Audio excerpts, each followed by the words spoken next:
Salomes out there. By Salome, I mean people that are going through depression as a result of maybe their spouse or partner abandoned them and left them with responsibility of children, maybe because of joblessness, because of friends isolating them because of their social status. People that are going through a lot of challenges like that. Yeah, depressive Yes, situations. some of them are weeping. Some of them are very bitter, and they transfer these aggressions to the closest people around them, which unfortunately, in the case of Salome, was her children. Yeah. How do we help them? And I noticed that this card says dead hearts, weeping hearts. What is on the other side of the card for weeping heart? Number 36 and 25. I have the one for 25.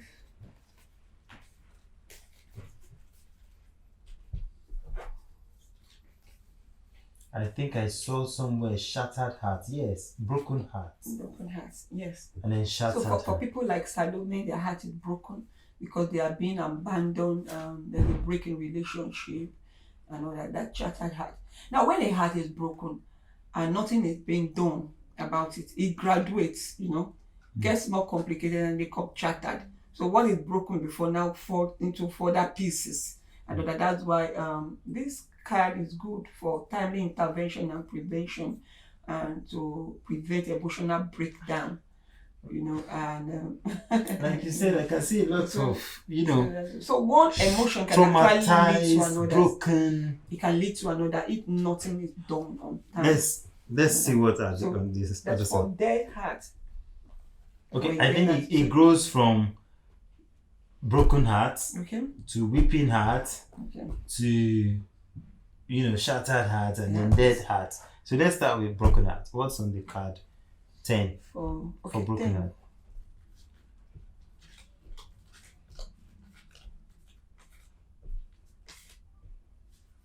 Now for the psychotherapy, psychological counselling.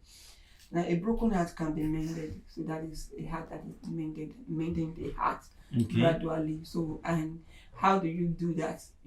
Through the talk treatment. And all that. So I think you start with that. And some of the how to manage, control, and overcome broken hearts. And that is because you need to also discover the issues why that heart is broken. So all these are different combined creative words. Okay, so it's like learn to stand on your own and make yourself happy. Because when you depend on someone and you tie all your joy on that person, and so what are you going to gain on it? Some people, because somebody walked out of their life, everything left. Just left. And their life is just being stagnated, truncated, and they never move beyond that experience. And so learn to find joy in something else. Don't tire. So learn to and make yourself happy. Like do lucrative activities. Look for something nice, like a good coping skill. Read novels, write, discover some good hobbies that you can do.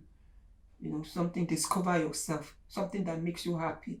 You do like me. I'm a writer, so whenever I just want to write, it makes me happy. And before it, I'm already in my world and I'm good to go. Some people. We have different hobbies. A lot of young lovers out there that have heartbreak here and there. Just try to find joy in yourself. Yeah. Find something that will make you happy. Something, activities that you can do. Another one is move on and let go of the past. That's very hard. It is hard for most people. Moving on is very hard. There's something I always tell people. I know whatever has happened and I empathize with them really. Yes. But I said it's like you holding a sharp blade in your hand, and when you holding a sharp blade, a fresh blade, what's going to be? It hurts. It hurts, and before you know it, the heart will be bleeding. Yes. But we also have the bleeding heart. You are holding on to it. You're crying. You're feeling the pain, but you are still holding on to that sharp. Just let it now, go. What I will tell you, just release. release that pain. So that's the way I would tell them to move on. Let go of the past. Let go of that pain, because what is ahead of you is greater than what is behind you. So you need to. So these are some of the top treatments. Learn to never give up on your goals. Set a target and achieve it. Be hopeful and resilient. Hopefulness. So you have a fighting spirit inside of you. Someone said, even if I fall 7 times, I will rise again. And that's somebody who is resilient. And this is all about emotional health. Somebody who is not resilient is not emotionally healthy. So what does the other card say? For a weeping heart. Now, a weeping. Now, did I pick a weeping heart? Now you can see it's so interesting. The weeping and then flourishing heart. Something that will and the of course the dead heart. Okay, yeah, you can see there's life inside of this. Dead, yes, that is really dead, and that is really alive. Yeah. So what's on this card? What is the therapy for moving a dead heart? Let's just go straight to the extreme. What's there on the therapy card? Let's go straight to the extreme cases. Okay, remember who you used to be. Now, the greatness and light that was in you. Remember who you used to be, because something happened and then it left you. So remember who you used to be. How you always be happy, your dream and all that. Let it come back. So that's part of it. The ability to accept having a dead heart is a step to bringing it alive. Thinking of internal risks can help one's spirit, comes alive.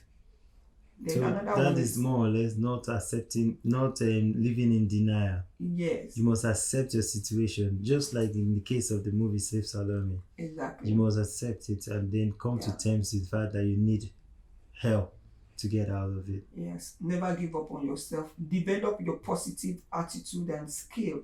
There's something good about you that you can still, bring up and all that. Stay positive and always be happy with yourself. Then accept disappointment, misfortune and failure as part of life. Bittersweet. Everybody goes through challenges. I think if I may, these are really wonderful steps. It is a bend, it's not the end. They're really wonderful. But I must say that sometimes when you're in this side of the cards, it's very difficult. Going through going through that, even if you get to read that and say, okay, be happy, when you're really sad, there's this other part of you that will just say, look, just stay where you are. I think that's where it's really important to reach out to people like you, counselors, that can help you. I mean, we go to gym, but we can maybe do 5, 10. But when there's an instructor there to push you, like, come on, you can do 20, you can do 30. You can do it. That is where that whole. Yes, and the same role the counselors play, and friends. So if there's a friend out there that can just get some of this, and you mentioned that there are some for children. Oh yes. Some for spiritual people that would, you can just get it for your friends. Encourage them if you notice they are going through such emotional challenges, and then help them out of it. I think every home should have one. I agree with you. Yeah. I agree with you. I agree that this should be even in schools. It should be in schools, even in schools, in the workplace too. Workplace.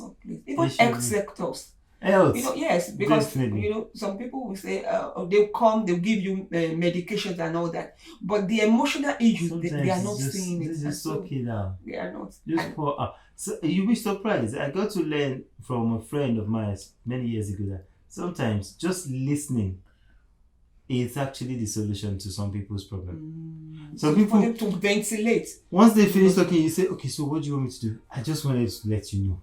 That's the word. Yeah. But, they already feel good just by pouring out their mind to you. Right. And I think it's one of those things. We need more people, more listeners in the world. Okay. And we need people. And this is a very commendable job. Thank you. Bravo. Okay. And of course, we're looking to Okay. get some of this and give to as much people as we can through the 100 tags for change.